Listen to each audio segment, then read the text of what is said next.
Look, you are going to hate me after what I am about to tell you, but if you have less than a certain amount invested, compounding sucks, and you are probably below it, you think compounding is always working for you. It is not. For years, maybe decades, it is barely doing anything. Everyone says, trust the process. But what they skip is the part where your portfolio sits completely flat for what feels like forever, and you start wondering if you are doing something wrong. You are not doing anything wrong. You just haven't hit the number yet. And once you do, everything changes. There is a specific dollar amount sitting inside the compounding curve, a threshold, and once your portfolio crosses it, the math shifts in a way that most investors never fully understand until they are already on the other side of it. Before that number, you are the engine, your paycheck, your discipline, your sacrifice. That is what is moving the needle after that number. Something else takes over. And for the first time in your investing life, your money starts doing more work than you do. My name is DD09, and I have lived this. I graduated in 2020 when the world was literally on fire. I had $0. I had a degree that felt like a piece of paper in a ghost town. I made every stupid mistake you can imagine. I chased penny stocks. I tried to time the market during the 2020 crash and lost money because I was too scared to stay in. I listened to fake gurus who promised 1,000% returns in a week. Oh shit, I felt like a failure. But I got sober about the math. I realized that $120,000, which is where my portfolio sits today, was not built on luck. It was built on understanding that the first phase of wealth is a grind, and the second phase is a ride. In this video, I am going to show you exactly what that number is and how to get there in the fastest possible way. So make sure to stay until the end if you want to have a step-by-step strategy. Let us start with something that almost nobody talks about, which is how boring and discouraging the early years of investing actually are. Say you open a brokerage account at 25, you are earning a decent income, let us say around $70,000 a year. You decide to be disciplined, you save 15% of your income. So that is about $875 a month going into index funds like VOO. You set it up automatically, you do not touch it, you do everything right. Year one ends, you check your account, you have put in around $10,500 and the market return maybe 10%. So your balance is around $11,500. Great, but does it feel great? Not really. It feels like you worked an entire year and barely moved. Year two, same thing, you keep contributing, the account grows a little faster. Now maybe you are at $25,000 by the end of year two. Year five rolls around and you are somewhere around $65,000 to $70,000. That is real money, but it has taken you 5 years of consistent discipline to get there. No expensive vacations, no lifestyle upgrades, just steady contributions. Year 10, you check the account, you might be looking at something like $170,000 to $185,000. And here's where it gets psychologically strange. You have been doing this for a decade, 10 years of discipline, 10 years of delayed gratification, 10 years of watching your friends spend money. You chose not to spend, and yet the account does not look dramatically different from what you would have if you just stuffed cash in a drawer. The compounding is happening, but it is quiet, almost invisible. This is the phase where most investors quit, not because they run out of money, because they run out of patience. And that is a problem because the thing they are quitting right before is the thing that would have changed everything. So what is actually happening mathematically during these early years, and why does it feel so discouraging even when you are technically doing everything right? Let us get into the actual numbers because this is where it gets interesting. The SP 500 has delivered an average annual return of around 10.3% since 1957, including dividends. That number is real. It is historical data going back nearly 70 years. More recently, over the last 30 years through the end of 2024, the average annual return has been closer to 10.5%, and over the last 5 years, from 2019 to 2024, the SP 500 averaged 13.6%. So the data is consistent, the market over long periods grows. That is not the issue. The issue is what 10% actually means when applied to a small portfolio. Because when your portfolio is small, 10% of a small number is still a small number. If you have $20,000 invested and the market returns 10%, you made $2,000. That is nice, but you probably contributed more than that in a single month. Your savings rate is still outrunning your returns by a wide margin at $50,000. A 10% return gives you $5,000 better, but your contributions are still doing more work than the market is. At $100,000, 10% gives you $10,000. Now we are getting somewhere if you are contributing $10,500 a year. The market is almost matching your personal contribution, almost. But here is where it shifts. At $200,000, a 10% return gives you $20,000 in a single year. That is more than most people invest annually. The market just outworked your savings rate, and your balance did not even look like it jumped. It just quietly moved from $200,000 to $220,000. Still looks boring on the surface. Now, let us go to at $250,000, same 10% return. That is $25,000 of growth in 1 year tax advantaged. No additional effort, no raise required, just a portfolio doing its job. And then you hit it, the real threshold. The number where everything accelerates, $300,000. At $300,000, a 10% annual return gives you $30,000. That is the equivalent of a massive raise that you did not have to earn, negotiate, or trade hours for. If you are saving $15,000 a year from your paycheck, the market just doubled your annual progress, and you did nothing differently. This is the inflection point. Now, I want to be precise here because the exact threshold is different for everyone depending on their savings rate, but research into contribution versus compounding dynamics shows that around $250,000 to $350,000 is where, for the average investor contributing between $12,000 and $20,000 annually, market returns begin consistently outpacing personal contributions. That is the zone, and $300,000 sits right in the middle of it. This is backed by real math at a 10% return. $300,000 generates $30,000 annually. According to the U.S. Bureau of Labor Statistics, the median American household saves less than $20,000 per year. That means at $300,000, the average investor portfolio is already growing faster than their ability to add to it. The portfolio has officially taken over as the primary engine of wealth creation. That is a massive shift. And most people cross that threshold without even realizing it happened. But here is what makes this hard to see in real time. Even after you cross $300,000, the compounding does not feel explosive right away. Year 1 at $300,000, portfolio grows to $330,000. Fine. Year 2, maybe $363,000. Okay, year 3, around $399,000, you are close to $400,000, but it still feels slow. Year 5, somewhere around $483,000. Now it is moving, but it still does not feel like a surge. Year 8, over $640,000. Year 10, pushing $780,000 to $800,000. Year 15, well over $1.2 million. And year 20, with continued contributions, you are looking at somewhere between $1.8 million and $2.2 million.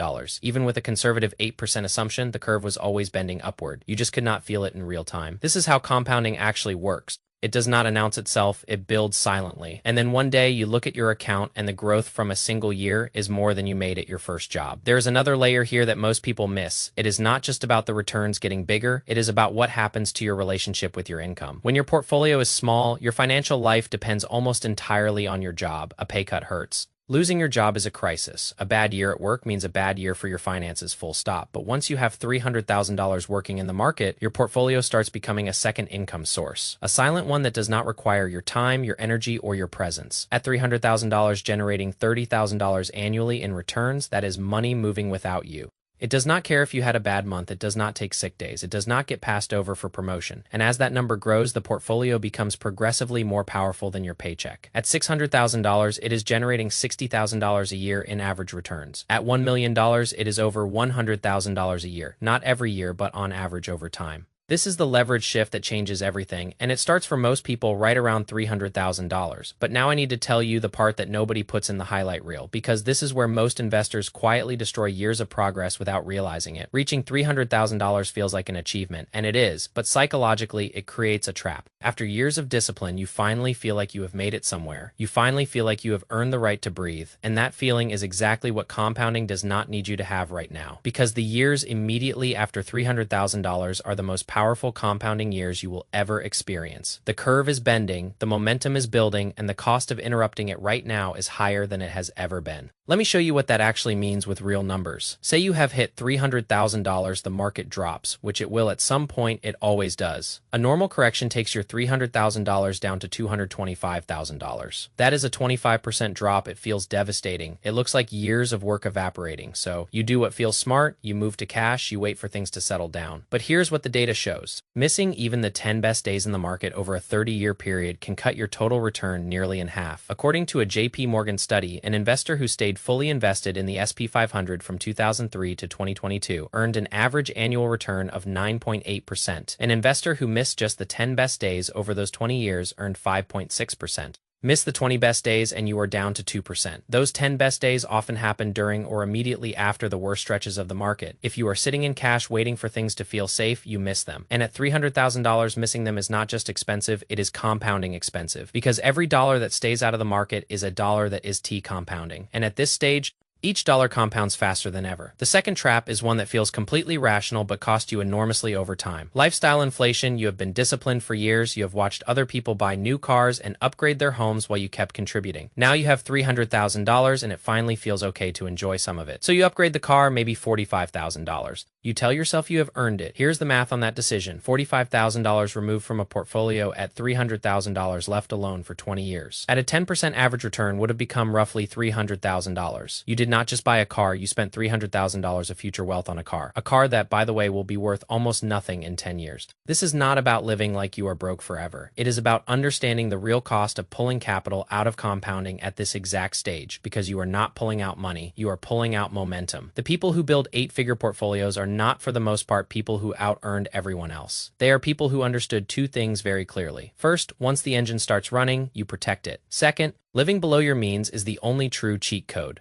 So, let us bring this together. The first phase of investing from zero to around $100,000 is brutal. Everything depends on you. Your contributions do almost all the work. The market help is minimal. This phase requires the most discipline for the smallest visible reward, and it is where most people give up. I call this the accumulation grind. The second phase, $100,000 to $300,000, is where compounding starts showing up in a meaningful way. Your returns are becoming noticeable, but you are still doing most of the heavy lifting. Your savings rate still matters more than your returns. And then there is the third phase, the one that starts around $300,000. This is where the math changes. This is where your portfolio starts generating returns that exceed your annual savings. This is where your capital begins outworking your effort. This is where compounding for the first time actually feels like it is working with you instead of behind you. But this is also the most dangerous phase psychologically because it looks slow even when it is accelerating. Because the urge to reward yourself or to protect yourself during downturns is at its highest, right when the process needs you to stay the course most. The rule is simple. Even if following it isn't to stay invested, keep contributing. Don't interrupt the chain. Think about what that actually looks like in practice.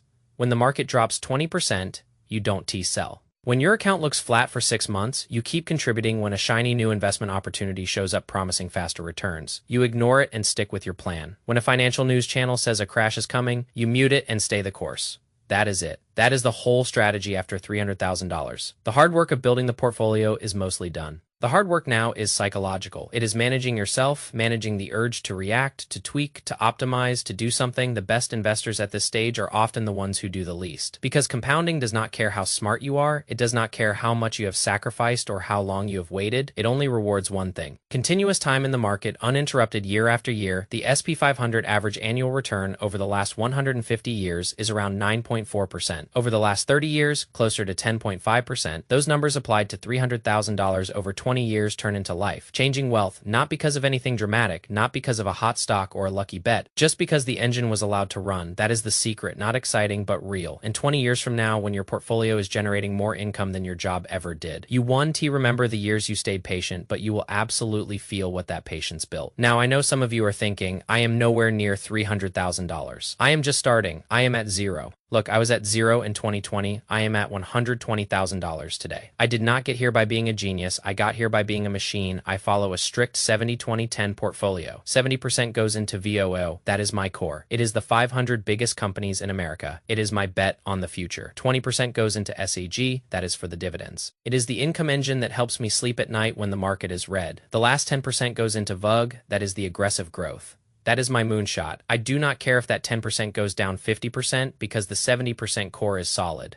This system took me from a broke graduate to a 6-figure investor in less than 6 years. It was not fast, it was not easy, but it was certain. The math does not lie. If you put $1,000 a month into VO and it grows at 10%, you will hit $100,000 in about 7 years. The next 100K takes less than 5 years. The next 100K takes about 3 years. The speed increases even though your effort stays the same. That is the magic of the curve, but you have to survive the first 7 years to see the miracle. Most people quit in year 3 because they only have $40,000 and they think it is taking too long. Do not be that person. Stay in the game, lower your expenses, drive the old car, eat the home-cooked meals, invest the difference. Your future self is begging you to be disciplined. Today, they are begging you to reach that $300,000 mark. Because once you do, the heavy lifting is over. You can breathe. You can relax, you can watch your wealth grow while you sleep. That is the prize, and it is worth every single sacrifice. I am not a financial advisor. I am just a guy who decided that I was done being broke. I am just a guy who decided that I wanted to own my time. If you want that too, you have to start today, not tomorrow, not when you get a raise today. Open the account.